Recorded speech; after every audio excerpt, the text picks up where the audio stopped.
আসসালামু আলাইকুম। প্রিয় দর্শক, অন্য মঞ্চের আলোচনায় আপনাদের সকলকে আমন্ত্রণ জানাচ্ছি। বাংলাদেশের পররাষ্ট্রমন্ত্রী খলিলুর রহমান ওরফে রজার খলিল চীন সফর করে এলেন, আর ওদিকে পাকিস্তানের স্বরাষ্ট্রমন্ত্রী মহসিন রাজা নকভি সফর করলেন বাংলাদেশ বা ঢাকা। খুবই আচানক এবং তাৎপর্যপূর্ণ এই দুই সফর। ভারতের কাছ থেকে একটু ধমক ধামক খেয়ে পররাষ্ট্রমন্ত্রী খলিলুর রহমান ওরফে রজার খলিল ছুটে গিয়েছিলেন চীন। সেখানে গিয়ে তিনি তিস্তা মহাপরিকল্পনা নিয়ে নাকি বিরাট কিছু করে এসেছেন, 1.5 দিনের মধ্যে সেটা রিভিল হবে। আর অন্যদিকে পাকিস্তানের স্বরাষ্ট্রমন্ত্রী ঢাকায় এসে মাদক নিয়ন্ত্রণের নামে কি যেন একটা চুক্তি করে গেলেন, এমওইউ করে গেছেন। বাংলাদেশ কোন দেশের সঙ্গে কোন চুক্তি করছে তা দেশের মানুষ আজকাল আর জানতেও পারে না। প্রথম আলো, ডেইলি স্টার কবে যেন পুড়ে গেছে, আসলে বলতে গেলে পুড়ে ছাই হয়ে গেছে আসলে। নাহলে তারা কেন এসব নিয়ে কথা বলে না? মৃত্যুবরণ করেছেন দেশের বিবেক সম আনু মোহাম্মদ, ডক্টর ইফতেখারুজ্জামান সহ তথাকথিত এনজিও জীবীরা। না হলে বাংলাদেশ কোন দেশের সঙ্গে কি শর্তে দেশের সার্বভৌমত্ব বিকিয়ে দিয়ে কোন চুক্তি করছে তা নিয়ে এতদিন কথার তুবড়ি আমরা তো বহুত শুনেছি, কিন্তু এখন শুনতে পাই না কেন? আমরা তো শুনতে পেতাম, তাই না? তারা যদি বেঁচে থাকতো যদি আওয়ামী লীগ ক্ষমতায়, তাহলে এরকম চুক্তির জন্য শেখ হাসিনার মাথার একটি চুলও আস্ত থাকতে দিত না এই বুদ্ধি ব্যবসায়ীগণ।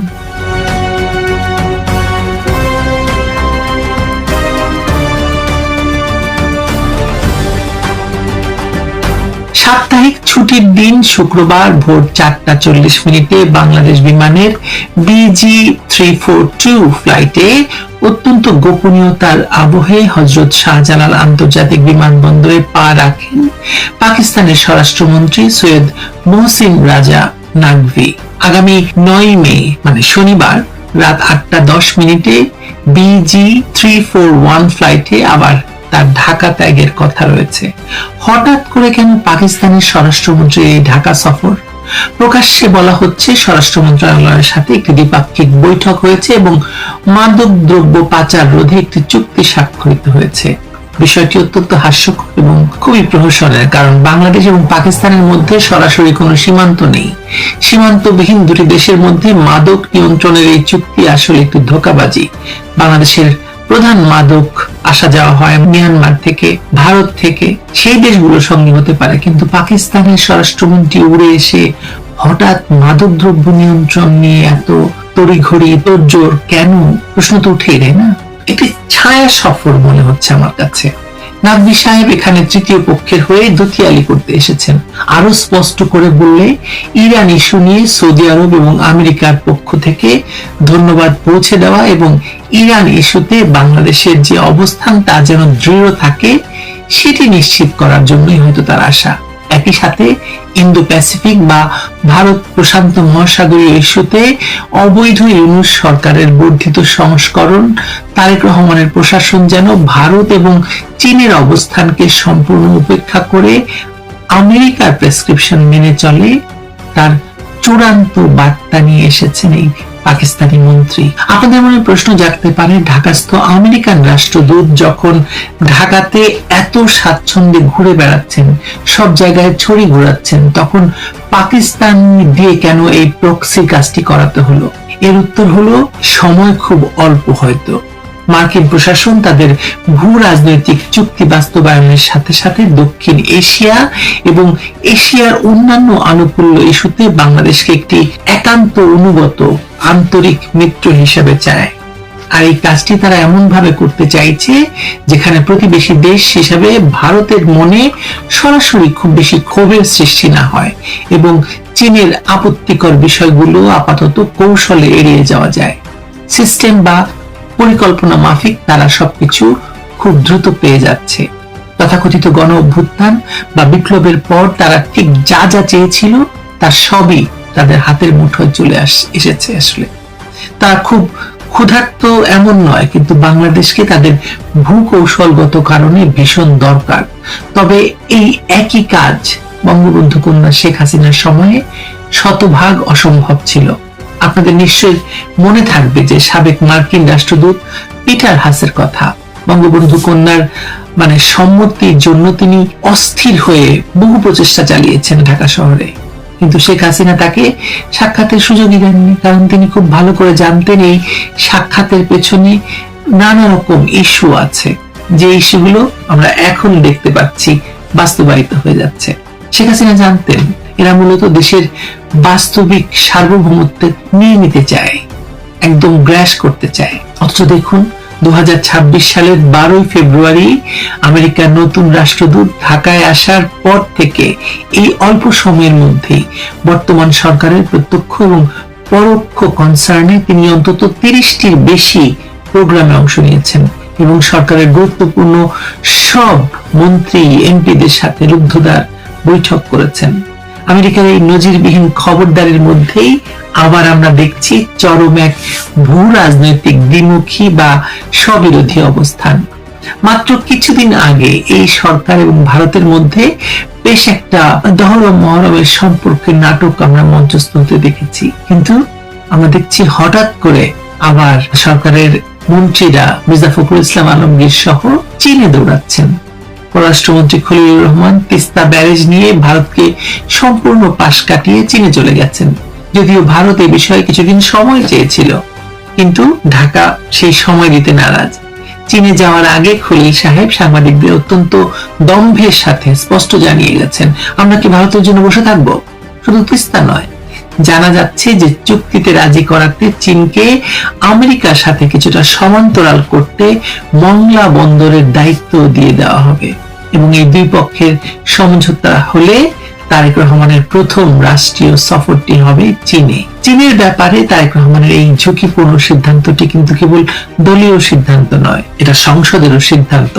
এই যে আমরার মামুরার বর্তমান সংসদ, সেখানে যুদ্ধাপরাধী জামায়াত ইসলামী এবং তাদের অঙ্গ সংগঠন ইসলামী ছাত্র শিবির তথা এনসিপি এরা পর্দার আড়াল থেকে এই কলকাঠি নাড়ছে, যাতে সংসদে জামায়াত বিএনপিকে কোনো ডিস্টার্ব না করে এবং জামায়াতের সাথে চীনের যে পারস্পরিক সুসম্পর্ক রয়েছে তার ফসল যেন বিএনপিও ঘরে তুলতে পারে।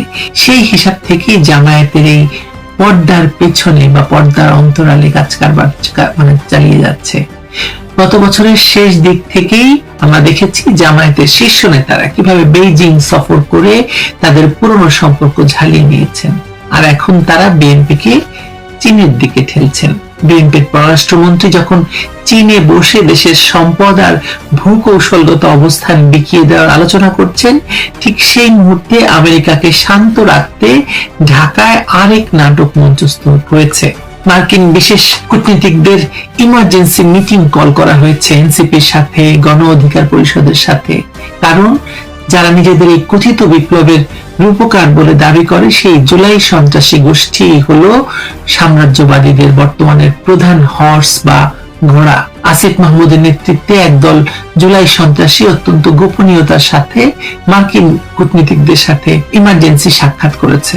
প্রথমে এই সাক্ষাতের বিষয়টি গোপন থাকলেও পরে তা চাপা থাকেনি। আমাদের মনে রাখা প্রয়োজন, ভারত আমাদের খুবই পরীক্ষিত বন্ধু, বলতে গেলে আওয়ামী লীগের সাথে ভারত এবং ভারতের আপামর জনগণের সম্পর্ক আত্মার এবং পারস্পরিক সম্মানের।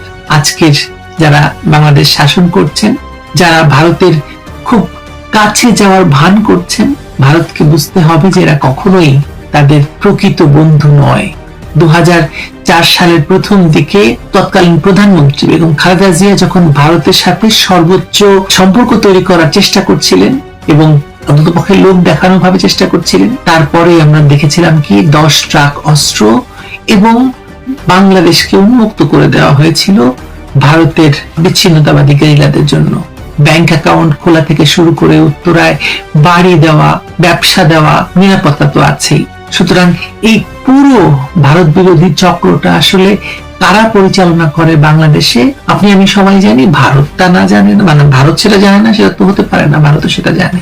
আমার কাছে যে এই মুহূর্তে বাংলাদেশের যে একটা ভূ রাজনৈতিক টানাপোড়েন, এটাকে কোনো সাধারণ ঘটনা মনে হয় না।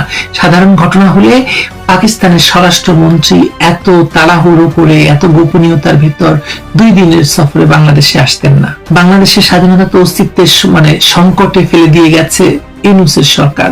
পাকিস্তানের সাথে দহরম মহরমের যে ভয়াবহতা ইউনূস সরকার শুরু করে দিয়ে গেছে, তারেক সরকার সেটা বলবৎ রাখবে, সেটা স্বাভাবিক, যেহেতু দেশের ভিতরে কোনো জবাবদিহিতা নেই। জুলাই সন্ত্রাসীরা দেশের কাঠামো ভেঙে দিয়ে একটি অবৈধ সরকারের জন্ম দিয়েছিল, তারা বিদেশি প্রভুদের পায়ের কাছে দেশের সার্বভৌমত্ব বিকিয়ে দিচ্ছে। এখন একদিকে চীনের কাছে দেশের নদী, তিস্তা এবং মোংলা বন্দর ইজারা দেওয়ার বন্দোবস্ত হচ্ছে, অন্যদিকে আমেরিকার ইন্দো প্যাসিফিক কৌশলের দাসত্ব মেনে নেওয়ার জন্য পাকিস্তানের মতো ব্যর্থ রাষ্ট্রের মন্ত্রীকে দিয়ে প্রক্সি চুক্তি করানো হচ্ছে।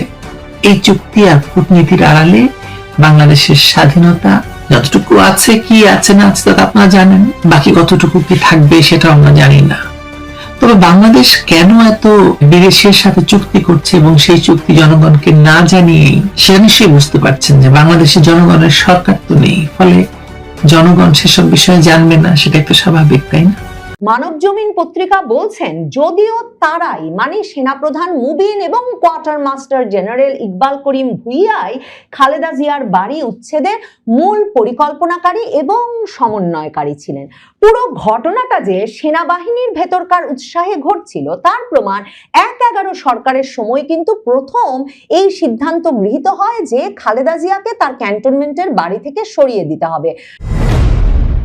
২০১০ সালের নভেম্বর মাসে ঠিক কি পরিস্থিতিতে সাবেক প্রধানমন্ত্রী বেগম খালেদা জিয়াকে তার ক্যান্টনমেন্টের ভেতরের শহীদ মইনুল রোডের বাড়ি থেকে উচ্ছেদ করা হয়েছিল, সেই বিষয়টি নিয়ে সে সময় থেকেই একটা ব্যাপক রহস্য রয়েছে।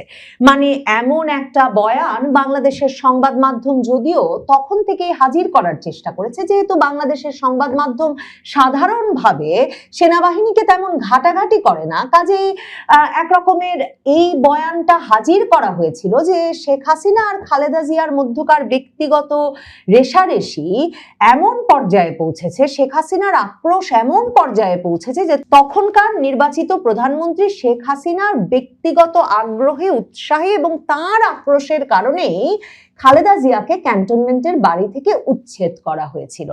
কিন্তু যারা জানেন কি ধরনের এবং কতটা প্রভাব শেষ পর্যন্ত একটা সিভিলিয়ান সরকার, সেটা শেখ হাসিনার সরকার হলেও একটা বেসামরিক সরকার বাংলাদেশের সামরিক বাহিনীর উপর রাখতে পারে এবং বাংলাদেশের সামরিক বাহিনী কতটা প্রভাব বিস্তার করে বাংলাদেশের বেসামরিক সরকারগুলোর উপর, সেসব হিসেব নিকাশ যাদের কাছে পরিষ্কার, তারা জানতেন যে সেনাবাহিনীর ভেতরে একটা পক্ষ ভীষণভাবে আগ্রহী না হলে এবং সাবেক সেনাপ্রধান, সাবেক রাষ্ট্রপতি জিয়াউর রহমানের পরিবারের জন্য বরাদ্দকৃত ওই বাড়ি থেকে খালেদা জিয়া, তারেক রহমানকে সপরিবারে উচ্ছেদে তারা উদ্গ্রীব হয়ে না উঠলে ওই বাড়িটি থেকে খালেদা জিয়াকে উচ্ছেদ করা শেখ হাসিনা কিংবা কোনো বেসামরিক সরকারের পক্ষে, সিভিলিয়ান সরকারের পক্ষে সম্ভব হতো না। ২০১০ সালের ১৩ই নভেম্বর যখন খালেদা জিয়াকে ওই বাড়ি থেকে উচ্ছেদ করা হয়, তখন বাংলাদেশের সংসদের বিরোধী দলীয় নেত্রী খালেদা জিয়া অভিযোগ করেছিলেন যে বল প্রয়োগের মাধ্যমে একরকম এক কাপড়ে সেনানিবাসের বাড়ি থেকে তাকে উচ্ছেদ করা হয়েছে। সন্ধ্যায় গুলশানে তার অফিসে বসে তিনি কান্না বিজড়িত কণ্ঠে বলেছিলেন যে রাষ্ট্রীয় সন্ত্রাসের মাধ্যমে তাকে প্রেসিডেন্ট জিয়ার স্মৃতি বিজড়িত বাড়ি থেকে উৎখাত করা হয়েছে। বিবিসি বাংলার তখনকার প্রতিবেদনে দেখা যাচ্ছে যে খালেদা জিয়া জানিয়েছিলেন তার দীর্ঘদিনের সংসারের সব মালামাল ফেলে রেখে এক কাপড়ে সেখান থেকে তাকে বের করে দেওয়া হয় এবং সে সময় আবার আইএসপিআর, সেনাবাহিনীর যে জনসংযোগ পরিদপ্তর, তারা সংবাদ মাধ্যমকে যে বিবৃতি দিয়েছিল সেখানে তারা কিন্তু আবার বলে যে খালেদা জিয়া স্বেচ্ছায় তার বাড়ি থেকে ছেড়ে বের হয়ে গেছেন এবং কয়েকদিনের প্রস্তুতি নিয়ে আদালতের যে হুকুম, সেই নির্দেশনার প্রতি সম্মান প্রদর্শন করে খালেদা জিয়া বাড়ি ছেড়েছেন।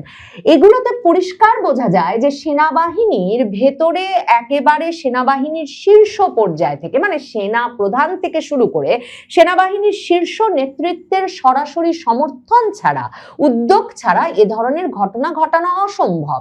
কাজেই কারা কারা জড়িত ছিলেন সে সময়ে খালেদা জিয়াকে ওখান থেকে উচ্ছেদে, সে বিষয়টি নিয়ে আবারও 2024-এর 5ই আগস্টের পর যখন সেনাবাহিনীর ভেতরকার নানা ঘটনা, মানে তাদের সেনা সদর দফতরের ভেতর আটকে রাখা, গুম করা, আয়না ঘর থেকে শুরু করে নানা বিষয় নিয়ে আলাপ আলোচনা এবং একে অপরকে অভিযুক্ত করা, কে দায়ী সেসব চিহ্নিত করা শুরু হয়, তখন থেকে খালেদা জিয়ার বাড়ি উচ্ছেদের ঘটনায় কারা জড়িত সেসব বিষয়েও আলোচনা শুরু হয়। এরপর তারেক রহমান, খালেদা জিয়া পুত্র, যখন 17 বছর নির্বাসন শেষে দেশে ফিরে ক্ষমতা গ্রহণ করেছেন এবং ক্ষমতা গ্রহণ করবার পরপরই কয়েক সপ্তাহের মধ্যেই তিনি 2007 সালের 1/11 সরকারের সময় তাকে যারা গ্রেফতার করে নিয়ে নির্যাতন করেছিল হেফাজতে রেখে, তাদেরকে গ্রেফতার করা শুরু করেছেন। যেমন জেনারেল মাসুদউদ্দিন চৌধুরীকে গ্রেফতার করেছেন, তেমনি ডিজিএফআই এর মহাপরিচালক পদে কর্মরত থাকা মামুন খালেদ কিংবা আফজাল নাসেরকে যখন তিনি গ্রেফতার করেন, তখন এই অভিযোগ, এই আলাপ ওঠে যে এই ব্যক্তিরা খালেদা জিয়াকেও তার বাড়ি থেকে উচ্ছেদের সঙ্গে জড়িত ছিলেন। তো আফজাল নাসের গ্রেফতার হওয়ার পরপরই আলাপ ওঠে যে সে সময়কার সেনাপ্রধান মুবিন তিনি এখন কোথায় আছেন, এবং তখন সংবাদ মাধ্যম খবর দেয় যে সাবেক সেনাপ্রধান জেনারেল মোহাম্মদ আব্দুল মুমিন এরই মধ্যে 2024-এর 5ই আগস্টের পরেই ইউনাইটেড গ্রুপের চাকরি নিয়ে সিঙ্গাপুরে চলে গেছেন, কাজেই তিনি নিরাপদ দূরত্বে আছেন। কিন্তু যেই রহস্যময় চরিত্র খুবই সক্রিয় হয়ে ওঠেন, মানে পুরো আওয়ামী লীগ আমল 1/11 সরকারের সময়ে যিনি কিনা খুবই গুরুত্বপূর্ণ শীর্ষস্থানীয় পদে সব সেনাবাহিনীর ভেতরে কাজ করেছেন, ইকবাল করিম ভূঁইয়া, যিনি কিনা শেষ পর্যন্ত শেখ হাসিনার আমলে সেনা প্রধান হন, সেই ইকবাল করিম ভূঁইয়া আইকেবি তিনি একরকমের যে সক্রিয় হয়ে ওঠেন 2024-এর 5ই আগস্টের পর থেকে, এবং সেনাবাহিনীর ভেতরে গুম খুন থেকে শুরু করে সকল অপরাধ ঘটছে এসব বলে তিনি ফেসবুকে স্ট্যাটাসের পর স্ট্যাটাস দেন, এমনকি খালেদা জিয়ার বাড়ি উচ্ছেদের ঘটনা নিয়েও কথা বলেন। কিন্তু বারবারই তিনি নিজে একেবারে নিরপরাধ এবং সকল অপরাধ, দোষ থেকে, অভিযোগ থেকে অনেক অনেক দূরে অবস্থান করছিলেন এমন একটা বয়ান হাজির করতে চান। শেখ হাসিনার অত্যন্ত ঘনিষ্ঠ এই ইকবাল করিম ভূঁইয়া শেখ হাসিনার আমলে এমনকি একটা পাওয়ার প্ল্যান্ট পর্যন্ত পেয়েছেন, অথচ এমন ঘনিষ্ঠ শেখ হাসিনার যেই সেনাপ্রধান, সেই সেনাপ্রধান 2024-এর 5ই আগস্টের পর থেকে শুধু যে ব্যাপক শেখ হাসিনা বিরোধী হয়ে উঠলেন তাই নয়, তিনি একরকমের সেনাবাহিনীরও এমন বিরুদ্ধে গিয়ে দাঁড়ালেন যে আন্তর্জাতিক অপরাধ ট্রাইব্যুনালে সেনাবাহিনীর যে বিচার চলছে গুমের অভিযোগে, সেখানে গিয়ে তিনি রীতিমতো বলছেন তিনি সেনাপ্রধান থাকতেও শুনেছেন সেনাবাহিনীর সদস্যরা র্যাবে গিয়ে বিভিন্ন বাহিনীতে গিয়ে গিয়ে খুন করছে, গুমের সঙ্গে জড়িত হচ্ছে, কিন্তু তিনি এতটাই অসহায় সেনাপ্রধান ছিলেন যে তিনি কিছু করতে পারেন নাই, কারণ ডিজিএফআই তার নিয়ন্ত্রণের বাইরে ছিল। কিন্তু খালেদা জিয়ার বাড়ি থেকে উচ্ছেদের ঘটনাটায় শুধু যে ডিজিএফআই কর্মরত ছিল না, মানে ডিজিএফআই একমাত্র জড়িত ছিল না, তার প্রমাণ বিবিসি বাংলার প্রতিবেদনটি, সেই 2010 সালের নভেম্বর মাসের প্রতিবেদনটি পড়লে মনে পড়বে যে সে সময় যখন সেনাবাহিনীর ভেতরে, সেনা সদরের ভেতরকার মইনুল রোডের বাড়ি থেকে খালেদা জিয়াকে এক কাপড়ে উচ্ছেদ করা হচ্ছে সেনা সদস্যদের উপস্থিতিতে, যাদের মধ্যে একজন এই যে তারেক রহমান যাকে গ্রেফতার করেছেন সেই মামুন খালেদ, এরকম পরিস্থিতিতে যখন খালেদা জিয়াকে উচ্ছেদ করা হচ্ছে তখন কিন্তু সংবাদ মাধ্যমকে ক্যান্টনমেন্টের ভেতরে ঢুকতে দেওয়া হয় নাই, অথচ পুলিশ সহ বিভিন্ন নিরাপত্তা বাহিনী, সেনা কর্মকর্তাদের উপস্থিতিতে ওই উচ্ছেদ কর্মকাণ্ড পরিচালনা করে। কারণ কোয়ার্টার মাস্টার জেনারেল ইকবাল করিম ভূঁইয়া তখন যে পদে ছিলেন সেটি এমন একটি পদ, যেই পদটি থেকে যিনি থাকেন সেই কোয়ার্টার মাস্টার জেনারেল সেনাবাহিনীর সকল লজিস্টিক্স, পরিবহন, আবাসন, স্থাপনা সবকিছুর দেখভাল করেন এবং এসব সকল বিষয়ে তিনি সিদ্ধান্ত গ্রহণ করেন। কাজেই সেনাবাহিনীর ভেতরে, সেনা সদরের ভেতরে বহু বছর ধরে বরাদ্দকৃত একটি বাড়ি সাবেক সেনাপ্রধান এবং সাবেক রাষ্ট্রপতির পরিবারের জন্য, সেটা থেকে যে এক সেনাপ্রধান এবং রাষ্ট্রপতির পরিবারকে উচ্ছেদ করে দেওয়া হবে, সেটা কোয়ার্টার মাস্টার জেনারেলের অবগতি ছাড়া কিছুতেই ঘটানো সম্ভব ছিল না। মানবজমিন পত্রিকা বলছেন সে সময় উদ্দেশ্যমূলকভাবে সেনাপ্রধান মুবিন এবং কোয়ার্টার মাস্টার জেনারেল ইকবাল করিম ভুইয়া বিদেশে চলে যান, যাতে পরবর্তীতে তাদেরকে এ বিষয়ে দোষী সাব্যস্ত করা না যায়। মানবজমিন পত্রিকা বলছেন, যদিও তারাই মানে সেনাপ্রধান মুবিন এবং কোয়ার্টার মাস্টার জেনারেল ইকবাল করিম ভুইয়াই খালেদা জিয়ার বাড়ি উচ্ছেদের মূল পরিকল্পনাকারী এবং সমন্বয়কারী ছিলেন। পুরো ঘটনাটা যে সেনাবাহিনীর ভেতরকার উৎসাহে ঘটছিল তার প্রমাণ ১/১১ সরকারের সময় কিন্তু প্রথম এই সিদ্ধান্ত গৃহীত হয় যে খালেদা জিয়াকে তার ক্যান্টনমেন্টের বাড়ি থেকে সরিয়ে দিতে হবে। নয়াদিগন্ত পত্রিকায় এবছর মার্চ মাসে একটি রিপোর্টে বলছে যে 111 সরকারের সময় সেনা সমর্থিত তত্ত্বাবধায়ক সরকার ক্ষমতায় থাকাকালে খালেদা জিয়া ও তাঁর পরিবারকে রাজনৈতিক ও আইনি চাপে ফেলা হয় এবং বাড়ির মালিকানা নিয়ে প্রশ্ন তোলা হয়, এবং 2009 সালে আওয়ামী লীগ সরকার ক্ষমতায় আসার পর আগের প্রক্রিয়া সক্রিয়ভাবে এগিয়ে নেওয়া হয়। এক পর্যায়ে সরকারিভাবে বাড়ি ছাড়ার নোটিশ দেওয়া হয়।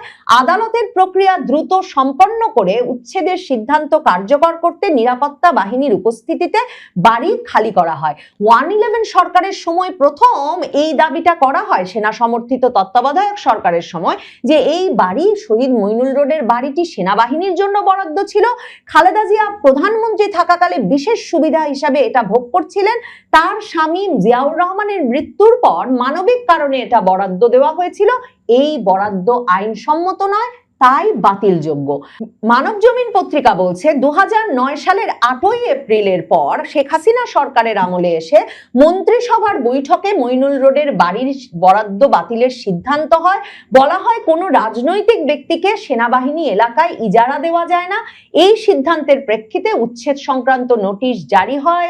তখন আইনি লড়াই শুরু হয়। উচ্ছেদের বিরুদ্ধে চ্যালেঞ্জ করার কয়েক দফা স্থগিতাদেশও দেন আদালত। এক পর্যায়ে 2010 সালের 13ই অক্টোবর উচ্ছেদের সিদ্ধান্ত বহাল রেখেছিল আদালত, এবং 2010 সালের 13ই নভেম্বর হাইকোর্টের দেওয়া 30 দিনের সময়সীমা শেষ হলেই আদালতে আপিল করতেও যেতে পারেন না বেগম খালেদা জিয়া, তাকে ওই বাড়ি থেকে উচ্ছেদ করা হয়। এখন সেনাবাহিনীর অনেক কর্মকর্তারা যে ফেসবুকে খুবই গুরুত্বের সঙ্গে সেনাবাহিনীর বিভিন্ন সময়ে ঘটে যাওয়া ঘটনাবলীর বিষয়ে তাদের নিজস্ব বয়ান হাজির করছেন, এর মধ্যে কোনো কর্মকর্তা কিন্তু একথা ফেসবুকে লিখেছিলেন যে শেখ হাসিনার সঙ্গে যে তখনকার কোয়ার্টার মাস্টার জেনারেল ইকবাল করিম ভুইয়ার একটা ঘনিষ্ঠ সম্পর্ক গড়ে ওঠে, তিনি যে সরাসরি প্রধানমন্ত্রীর দফতরে গিয়ে তার সঙ্গে আলোচনায় বসে পড়তে পারতেন, তার একটা প্রধান কারণ ছিল যে তিনি শেখ হাসিনাকে বারবার এই বিষয়টাতে উৎসাহিত করেন যে সেনাবাহিনীর ভেতরে এই যে একটি স্থাপনা শহীদ মইনুল রোডের বাড়িটি, সেই বাড়িটি সেনাবাহিনীর বরাদ্দে ফেরত আনা দরকার এবং খালেদা জিয়া পরিবারকে সেখান থেকে উচ্ছেদ করা দরকার।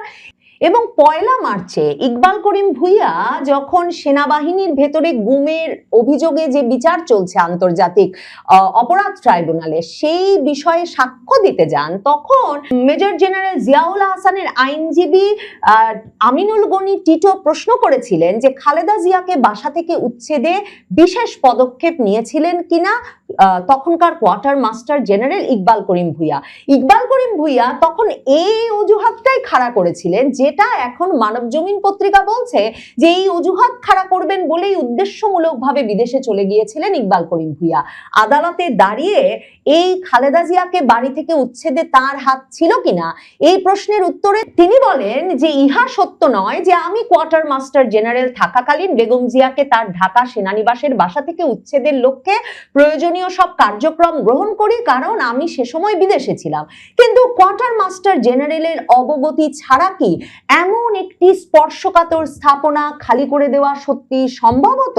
প্রশ্ন হচ্ছে তারেক রহমান কি জেনারেল মাসুদ উদ্দিন, আফজাল নাসের, মামুন খালেদ এদেরকে গ্রেফতার করেই আপাতত শান্ত হবেন, নাকি এই যে তার ঘনিষ্ঠ পত্রিকাগুলোতে, বিএনপি ঘনিষ্ঠ পত্রিকাগুলোতে এ ধরনের প্রতিবেদনগুলো থেকে যে তথ্যসূত্র বেরিয়ে আসছে, কিংবা মানবজমিন যে সরাসরি বলছে উদ্দেশ্যমূলকভাবে তখন কোয়ার্টার মাস্টার জেনারেল এবং সেনাপ্রধান বেরিয়ে গেলেও কোয়ার্টার মাস্টার জেনারেল ইকবাল করিম ভুইয়া এবং তখনকার সেনাপ্রধান মুবিন এরা এই পুরো ঘটনার সিদ্ধান্ত গ্রহণ, পরিকল্পনা এবং বাস্তবায়নের সমন্বয় সাধনের পেছনে ছিলেন, এদেরকেও তারেক রহমান বিচারের মুখোমুখি করবেন।